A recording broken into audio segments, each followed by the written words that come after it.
Muito boa tarde, seja bem-vindo, seja bem-vinda a mais uma edição do Jornal da Câmara desta segunda-feira. Começando, na edição de hoje a gente vai falar que os aviões, a Frota Nacional de Aviões já está usando o biocombustível, né? Estava em teste até a semana retrasada, a partir de agora está autorizado a usar. Tem também, claro, a gente vai falar sobre esporte, tem filme nacional indicado ao Oscar e a gente vai falar muito de sessão a partir de agora no Jornal da Câmara.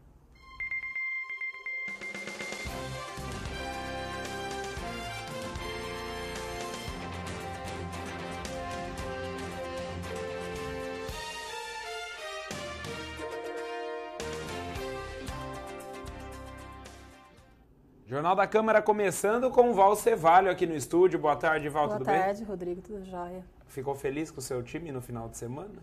Empatou, mas estou feliz. Mas ficou triste pelo Palmeiras, né? Olha, mas também não ganhar do Figueirense era de matar, né? Tá certo que a gente não queria que ganhasse, mas aí era querer muito, né? Val, vamos falar de sessão, né? Vamos lá. A gente não tem ordem do dia hoje, ou seja, tudo indica que a sessão vai ser bem curta. Em tese. É o seguinte, nós estamos na 34ª sessão do ano. Se nós tivéssemos ordem do dia hoje, seria a 8ª sessão sem votação. Isso por quê? Porque os vereadores, pelo menos alguns vereadores estão obstruíram as outras sessões, alegando que querem a votação imediata da lei de zoneamento. Então, por conta disso, não votaram vários outros projetos. Então, a gente tem na casa vários projetos parados, entre eles as contas do prefeito Oswaldo de 2010, o subsídio dos vereadores também está parado. Temos a LDO. A LDO ela tem que ser votada até o dia 31 de dezembro. Se ela não for votada, vale para o ano que vem a mesma que foi votada para esse ano. A LDO, que é a Lei de Diretrizes Orçamentárias, que é através dela que se define o orçamento. O orçamento tem a mesma coisa. A Prefeitura tem até o dia 30 de setembro agora para enviar para a Câmara, enviando e não havendo votação, no caso a votação tem que acontecer também até o dia 31 de dezembro, senão fica válido o atual orçamento. Então, em 2000, a gente está em 2012, 2010 o orçamento foi votado, dia 31 de dezembro. Aqui. E teve uma época também que foi rejeitado. Né? Não foi esse caso? Teve um caso que foi rejeitado e passou foi votado no dia 31 de vigorar dezembro. Anterior. Isso. E nós temos também aqueles projetos de subvenções de repasse para as entidades. Quer dizer, assim, tem vários projetos mais que estão na casa, aparentemente não vão entrar antes das eleições. Deve ficar tudo a partir de outubro, né? Bom, já que nós estamos falando de lei de zoneamento, aí que está essa questão dos vereadores que estão solicitando a imediata votação, nós temos o seguinte: a audiência pública realizada no dia 31 de agosto, naquela audiência, o presidente da Comissão de Constituição, Justiça e Redação, que é o Atílio Durval Gasparotto, ele definiu que a comunidade poderia estar enviando sugestões para a Câmara até o dia 10 de setembro e, no caso, os vereadores fariam as emendas até o dia 19 de setembro. Bom, o que aconteceu foi o seguinte: 5 representantes da comunidade enviaram sugestões e manifestações aí para a lei de zoneamento. Por conta disso, o Atílio Durval Gasparotto consultou o jurídico da Câmara, enviou essas sugestões à Prefeitura e deu prazo para a Prefeitura até o dia 5 de outubro para se manifestar a respeito dessas sugestões da comunidade. E, por conta disso, abriu o prazo até o dia 16 de outubro para os vereadores apresentarem emendas. Então, o prazo de emendas, que terminava semana passada, foi prorrogado agora até o dia 16 de outubro. Nós já temos 2 emendas apresentadas, que é uma do Tito Coloneto, e uma outra subscrita pelo Ademar Pereira da Silva, o Carlos Ramos Cacai, o Atílio Durval Gasparotto, também o Paulo de Tarso e o Ronaldo Formigão. Mas os vereadores, de forma geral, têm até o dia 16 agora, então, para apresentar essas emendas. Depois da apresentação dessas emendas, uma nova audiência será marcada com a população até o dia 24 de outubro. Não quer dizer que seja o prazo limite do dia 24, mas até essa data nós devemos ter aí uma nova audiência pública. Depois disso, depois dessa audiência, a Comissão aí de Constituição, Justiça e Redação tem até o dia 1º de novembro para emitir o parecer. E aí esse parecer é que vai para o presidente da Câmara, o Carlos Alberto Lampião Magon, para ser colocado em votação. Então, quer dizer... Ou seja, imaginava-se que a lei de zoneamento poderia ser votada até antes da eleição. Agora, pelo visto, antes de novembro não sai. Pelo jeito, antes de novembro não mesmo, porque a Comissão de Constituição, Justiça e Redação, ela tem cumprido aí os prazos legais, obedecido assim as datas limite. Então, a data limite agora foi para dia 1º de novembro para emitir o parecer. Depois tem que voltar para a Câmara, aí o presidente tem que colocar na ordem do dia.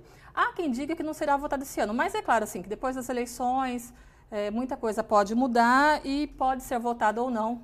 E assim, se continuar sendo cumprido o que está acontecendo até agora, nada vai ser votado até que a lei de zoneamento seja votada. Ou seja, podemos dizer que até dia 1º de novembro, pelo menos, né, que é quando o Atílio tem a data para dar o parecer, tudo vai continuar trancado, a pauta continua trancada. Ou pelo menos até as eleições. Nós temos aí 2 semanas das eleições, né? Também não acredito que vá haver muita discussão agora na Câmara. Partindo do princípio de que hoje, né, contando com hoje, a gente está a 13 dias da eleição, ou seja, a sessão de hoje é a sessão de segunda-feira que vem. Isso. Só, depois já chegou a eleição, ou seja, hoje não vota, porque hoje não tem ordem do dia. Né? Ou é segunda que vem ou ficou para depois das eleições. O que a gente pode concluir é que depois das eleições, normalmente que é um período mais calmo de transição, a gente vai ter muita coisa a ser discutida na Câmara. Né? Você pega aí a LDO, você pega o orçamento, o subsídio dos vereadores, no caso não, que ele teria que ser votado antes das eleições. Então, estava se prevendo um subsídio para os vereadores, eu até marquei aqui, mas esse subsídio é só correção da inflação. 5,4%. Então, ele deve acabar não se aplicando, né, para o ano que vem, porque teria que ter sido votado antes das eleições. Até explicar para o pessoal de casa, funciona assim, o presidente da Câmara, como obrigatoriamente, caso vá ser votado, não tem como diminuir o subsídio dos vereadores. Vamos falar, não é salário, mas para ficar mais claro, é o salário dos vereadores. Então, teria que ser aplicado, tem que ser aplicado pelo menos a correção da inflação, que foi o que o presidente da Câmara fez. Como não... E o que é o que tem sido aplicado nos outros anos também. Né? Como provavelmente não vai ser votado antes da eleição, o regimento interno da Câmara diz que então fica convencionado que a partir do ano que vem os vereadores vão receber o mesmo valor de hoje, atual valor. Uma correção assim, real, um valor maior, então teria que ser votado antes das eleições. Isso.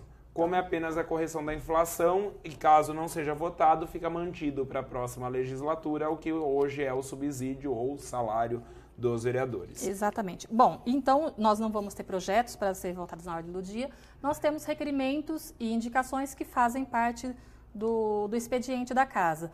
Temos 4 requerimentos em 4 indicações, são requerimentos e indicações... aparentemente, assim, nada que vá causar algum tumulto, muita discussão, dizem respeito, assim, a serviços básicos para serem executados na cidade. Recap de ruas, olha, temos aqui, ó, o Atílio Gasparotto, um requerimento, ele quer estudos para perfuração de um poço no distrito de Potunduva, da reclamação de falta de água. Tito Coloneto, ele quer a possibilidade de uma implantação de um redutor de velocidade na Quintino Bocaiúva, ali próximo ao Shopping Popular, bem como a colocação de um cesto de lixo para uso coletivo lá. Ronaldo Formigão, ele quer que seja oficiado o Centro Estadual de Educação Tecnológica Paula Souza, para que se faça ou veja a possibilidade de construir calçadas ali em volta da FATEC. Temos um outro requerimento, o 4º requerimento, do Paulo César Gambarini para a Ciretran, para que a Ciretran informe o motivo do atraso nos agendamentos dos exames práticos para as pessoas com deficiência e dê cumprimento imediato a uma lei municipal. Então, são 4 requerimentos. Esses são os 4 requerimentos. Depois nós temos as 4 indicações. É uma indicação do Ronaldo Formigão e 3 do Paulo César Gambarini. O Formigão, ele quer que a empresa auto-ônibus Macacari estude aí a possibilidade de uma mudança do itinerário para que o circular passe pela rua Zilá de Souza Gomes, desde o seu início, ali no Jardim Orlando Meto, até o seu final no Orlando Meto 2, seguindo pela rua José Massucato. Uma indicação. As outras 3 indicações do Paulo Gambarini. Uma para a realização de melhorias nos prédios da FEPASA e no Jardim América. Assim, serviços de jardinagem, melhorias na iluminação e pintura ali dos prédios. Também uma outra para a execução de melhorias na rua José Massucato, com a construção de um canteiro central na via que interliga o Jardim Pedro Ometo ao Jardim Orlando Ometo. E, por último, a adoção de medidas no sentido de dar continuidade à construção de calçada que acompanha a via férrea na Alameda Lourenço Avelino, no Jardim Sempre Verde, sentido bairro Centro, objetivando maior segurança aos moradores. É o que temos para discussão. Portanto, esses 4 requerimentos e 4 indicações, além hoje, provavelmente deve acontecer a palavra livre, né? Onde Sim. os vereadores devem fazer um resumo do que tem feito nas últimas semanas. Afinal de contas, na semana passada não tivemos palavra livre. É isso? Aliás, 2 semanas Duas sem palavra semanas, livre. 2 semanas. Exato. É isso? É o que temos. 4 horas da tarde, sessão ordinária ao vivo aqui na TV Câmara. Vamos mudar de assunto, Beto? Vamos falar do biocombustível. As aeronaves brasileiras já estão usando o biocombustível agora, pelo menos nos trajetos nacionais. Vamos ver.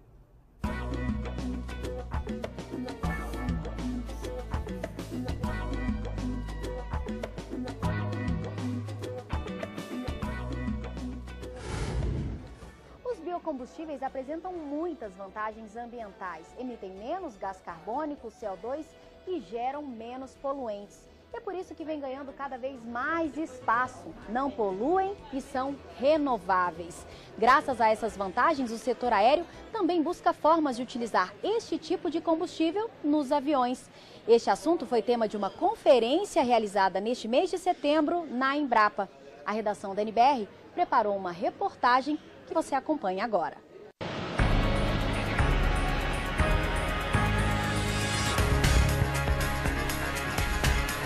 Alguns aviões no Brasil e no mundo já fizeram voos de teste com bioquerosene, um combustível menos poluente feito com matéria-prima vegetal. Já existem tecnologias de produção que permitem misturar o biocombustível no querosene convencional sem precisar trocar ou adaptar o motor do avião. Mas esses combustíveis renováveis ainda não são usados em larga escala no transporte aéreo. Alguns desafios precisam ser vencidos. Ainda está um pouco mais caro do que é economicamente viável para as empresas aéreas. Então, é por isso que nós estamos tentando desenvolver tecnologia e trabalhando tanto isso, porque justamente a gente precisa ter um certo aumento de produção de bioquerosene para poder manter com a demanda que nós temos. Os aviões transportam em todo o mundo mais de 2 bilhões de passageiros anualmente. No Brasil, o setor movimenta por ano 32 bilhões de reais. Mas o transporte aéreo também é responsável por 2% dos gases de efeito estufa liberados na atmosfera. Por isso, pesquisadores querem discutir uma alternativa viável ao combustível poluente usado pela aviação. Os aviões consomem em todo o mundo cerca de 250 bilhões de litros de combustível por ano. A produção de bioquerosene em grandes quantidades vai precisar de áreas extensas para o plantio de matéria-prima. E isso pode colocar o Brasil em vantagem em relação a outros países sem prejudicar o meio ambiente. Nós podemos também,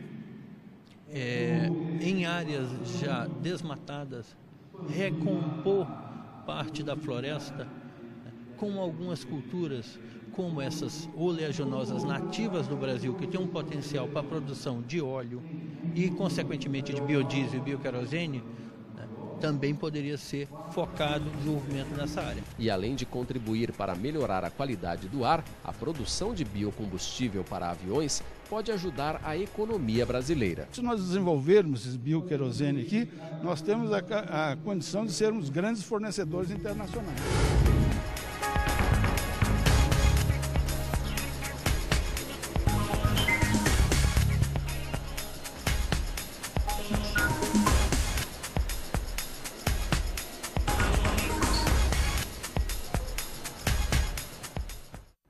Tá aí, então, agora quem for viajar de avião, como disse o Carlinhos, tem que tomar cuidado para o avião esquentar, né? Porque álcool.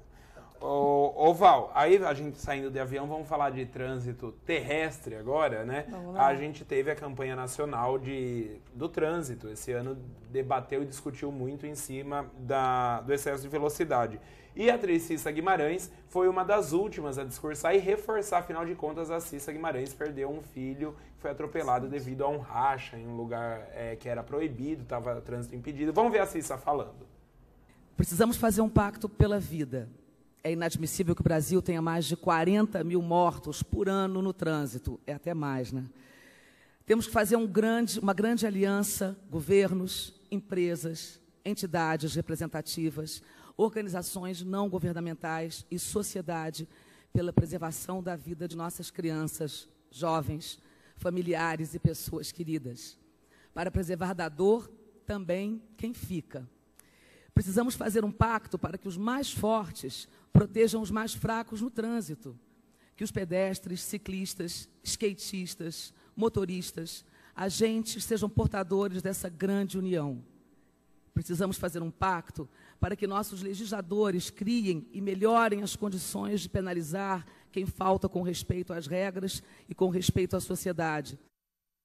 Lembrando, né, o filho dela, salvo engano, Rafael Mascarenhas, ele estava andando de skate junto com os amigos em um túnel que estava interditado, teoricamente, lugar também onde skatista não deveria estar, né? Mas a questão é assim... Ele se aproveitou do fato, a rua interditada, né? Mas o que ela falou ali é muito importante no sentido de que hoje quem comete essas barbáries no trânsito, atropela, mata e tudo mais, a penalidade é muito pequena ainda, né? Muitos não são punidos, independente se a pessoa está certa ou estava errada ali. A gente tem mesmo aqui em Jaú muitos casos em que a penalidade ainda é branda, né? Fizeram um strike de idosos aqui perto da Matriz, teve outro ali descendo a Avenida João Franceschi que matou um, outro feriu gravemente outro. Muito morosa, e eu acho que é justamente esse tipo de punição que ela está solicitando, né? Que as pessoas tenham mais... A gente fala punição porque se não é punido, acaba não tendo responsabilidade no trânsito muitas vezes. Então, o que ela está pedindo é assim, uma forma de se cobrar mais responsabilidade de quem está aí com o volante é justamente muitas vezes a punição. E parece que mexer no bolso só não está mais adiantando, né? Depende do bolso de quem é, né? Uma reunião, um encontro internacional discutiu as mudanças climáticas no Brasil e no mundo. Vamos ver. Foi a 12ª reunião do Grupo BASIC, formado por Brasil, China, África do Sul e Índia, para debater propostas relacionadas às mudanças climáticas. O Brasil foi representado pelo ministro das Relações Exteriores, Antônio Patriota, e pela ministra do Meio Ambiente, Isabela Teixeira. O encontro serviu de preparação para a próxima conferência sobre mudança do clima, que será em Doha, no Catar, ainda este ano. A ministra do Meio Ambiente defendeu a segunda etapa do Protocolo de Quioto, que estabelece as metas de redução de emissões de gás de efeito estufa. Isso é certamente um desafio para Doha. Concluir, e talvez seja o maior legado, na minha opinião, o maior legado de Doha é assegurar o segundo período de compromisso de Quioto e assegurar com isso caminhos também mais objetivos para a negociação da plataforma Durban, que, como os senhores sabem, deve remeter a um novo acordo global após 2020. Combine, Carlinhos. O Carlinhos tá dando aula de Vegas aqui agora. Ô, Cláudio, o que ele tá falando de combine aqui para aumentar volume, Cláudio? Ó, o Carlinhos tá louco, meu Deus do céu. Ó, a gente viu aí falando das reuniões climáticas, da reunião que discutiu as mudanças climáticas. A gente teve a semana passada muito sol, daí choveu, fez frio, bastante frio, que esfriou até as notas, não se esqueçam disso. Aí a gente teve um final de semana bem gelado, principalmente à noite. Hoje de manhã estava agradável, o céu já está cinza e a gente vai ver a previsão do tempo, como é que fica o tempo aí no começo dessa semana. Vamos ver. Depois da passagem de uma frente fria nos últimos dias do inverno, a umidade continua alta no sudeste, permitindo a formação de grandes áreas de nuvens pela região. A sensação de frio continua nesta segunda pelo leste paulista, no Rio de Janeiro e também áreas do sul de Minas, por conta do vento frio e úmido que chega do oceano. Nesta segunda-feira, como mostra o mapa de previsão, voltam a ocorrer pancadas de chuva já pela manhã em São Paulo, no centro-oeste e sul paulista, por conta de novas instabilidades que avançam do sul do Brasil. Na faixa do mapa entre o Triângulo Mineiro, a capital paulista e a cidade do Rio, o sol predomina sempre entre algumas nuvens e as pancadas de chuva em geral acontecem a partir da tarde. Na maioria das áreas do sudeste, mesmo com o predomínio do sol e sem a chuva, o céu terá bastante nebulosidade. Não deve chover na faixa que pega o norte do Rio de Janeiro e a região metropolitana de Vitória. Apesar da grande quantidade de nuvens, o tempo passa a ficar mais firme pelo centro-norte mineiro. A temperatura mínima prevista para esta segunda é de 12 graus em São Paulo e de 15 em BH. Máxima prevista de 26 graus em Vitória e de 31 no Rio de Janeiro. Hoje eles mandaram só a previsão do tempo para hoje, né? Mas amanhã a expectativa de chuva é bem maior do que hoje. Amanhã pode chegar a chover 70 milímetros aqui em Jaú. E a temperatura mínima amanhã é de 9 graus. A previsão é de 9 graus. Ou seja, vai chover e fazer frio, né? Pode tirar os cobertores. É bom para ficar em casa assistindo a TV Câmara. Viu? Vamos falar de cultura rapidinho. O Ministério da Cultura, né, tem que indicar um filme nacional para concorrer ao Oscar. Poxa. E dessa vez, este ano, para concorrer ao ano que vem, indicaram o filme O Palhaço. Você assistiu, Val? Lindíssimo filme de Selton Mello. Vamos ver um pedacinho aí, vamos ver. Lá. Outro dia eu botei 4 homens pra correr. Pra correr de você? Não, pra correr atrás de mim. O filme O Palhaço foi selecionado hoje por uma comissão criada pelo Ministério da Cultura. Ele fez parte de uma lista de 16 longas inscritos. O longa brasileiro que vai disputar uma das vagas ao Oscar 2013 conta a história de um palhaço, representado por Selton Mello, que passa por uma crise existencial. A lista dos filmes que vão concorrer ao prêmio será anunciada em 10 de janeiro e a premiação acontece em 24 de fevereiro. Tá aí, então, o filme Boa Sorte, né? Porque, pelo menos, o Carlinho falou agora, né? Linguagem universal, o palhaço pode ser que agrade. Melhor do que nos anos anteriores, né? Que mandaram Lula, o filho do Brasil, os 2 filhos de Francisco. Aliás, né? esse eu acho que é capaz de ganhar, viu? O nome palhaço. É sugestivo. Não, pelo menos passar daquela pré-seleção, né? Para concorrer na hora, do que os outros que se perderam no meio do caminho. Ô Val, vamos falar dos times, né? Claro que você falou que o Palmeiras podia ter perdido. Ele podia perder do Figueirense, não tinha problema nenhum, a gente ia gostar, mas acabou ganhando aí com a estreia do novo técnico. Mas eu ainda tô duvidando que esse novo técnico vai ser o salvador da pátria aí. Tivemos também o Corinthians, que acabou empatando, né? Passou um sufoquinho ali no início do Botafogo, mas empatou. E vamos lá. Vamos ver? Vamos ver, então, os resultados dos jogos da rodada do Campeonato Brasileiro.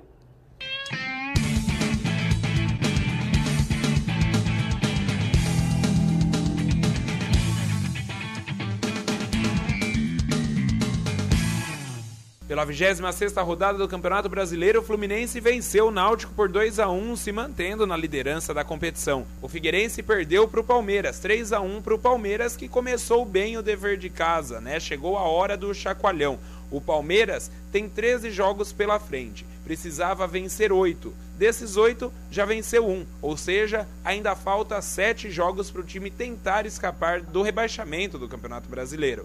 O Santos perdeu para a Portuguesa 3-1. Botafogo e Corinthians ficaram no empate em 2-2. Com a apresentação de Paulo Henrique Ganso, São Paulo venceu o Cruzeiro por 1-0. A Ponte Preta e o Vasco empataram no 0-0. O Atlético Goianiense perdeu para o Flamengo 2-1 para o Flamengo. O Inter venceu o Bahia por 3-1. O Atlético Mineiro empatou com o Grêmio 0-0 e o Sport venceu o Curitiba por 1-0. Após esses resultados, a classificação do Campeonato Brasileiro é essa. O Fluminense é o líder com 56 pontos, já um pouco isolado do Atlético Mineiro, que empatou com o Grêmio. Segundo e terceiro colocado empataram, isso só foi bom para o Fluminense. 52 pontos para o Atlético, 49 para o Grêmio. O Vasco vem na sequência com 44 pontos. O São Paulo continua na 5ª colocação com 42 pontos, seguido pelo Botafogo e Internacional com 40. O Corinthians é o 8º com 36 pontos. O Cruzeiro, mesmo com a derrota para o São Paulo, tem 35 e é o 9º colocado.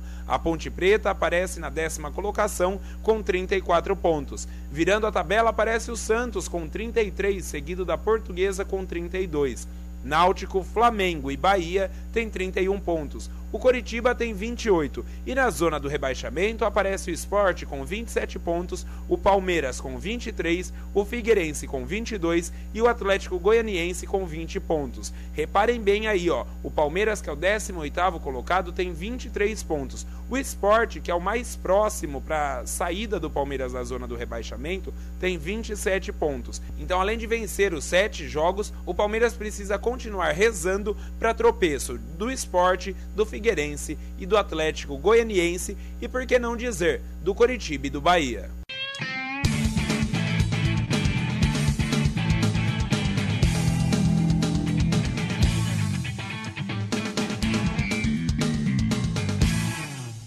Ô Carlinhos, você tá achando que eu não entendo de futebol, Carlinhos? Mas eu entendo de futebol. Ó, falei aquilo sem texto, eu faço off sem texto, Rodrigo, Carlinhos. Você só não pode se esquecer que os próximos jogos do Corinthians, nós temos jogos contra o Sport, contra o Flamengo, contra o Curitiba. Vão deixar todo mundo ganhar. Não, a gente não vai deixar ganhar, mas a gente está com... Não vão fazer questão de Nós vencer. vamos preservar jogadores por conta do Mundial em dezembro, então pode ser, né, que não dê para ganhar desses Viu, times. Você já sabe aí, já saiu a tabela, Saiu né, do hoje Mundial. de manhã a Aquele tabela mundial do Mundial. que o Corinthians vai ser notificado porque tá fazendo venda casada. Aquele que nós vamos ganhar, entendeu? O Corinthians, pelo que o sorteio de hoje, nós vamos jogar ou contra o campeão japonês, ou contra o campeão africano, ou contra um tal de Auckland City, que é da Nova Zelândia. O jogo do Corinthians, que é cabeça de chave, está marcado para o dia 12/12 em Toyota. Que horas? Tem a hora? Ainda não tem a hora. Não? E que dia que o mundo vai acabar mesmo? É dia 21, né, de dezembro? Nossa, que o mundo vai ser dia 12/12 o jogo? Acho que é dia 12 ou dia 21 que acaba o mundo? Eu acho que é 12. Dia 12, olha lá, o Corinthians joga o dia que acabar o mundo. Nós vamos ganhar, então tá definido, tá decretada a nossa vitória aí, Rodrigo. Pessoal, a gente vai ficando por aqui, a gente volta a se encontrar amanhã, 12:30, ao vivo, com mais uma edição do Jornal da Câmara. Obrigado, viu, Val? Valeu. Boa semana pra todos nós, tchau!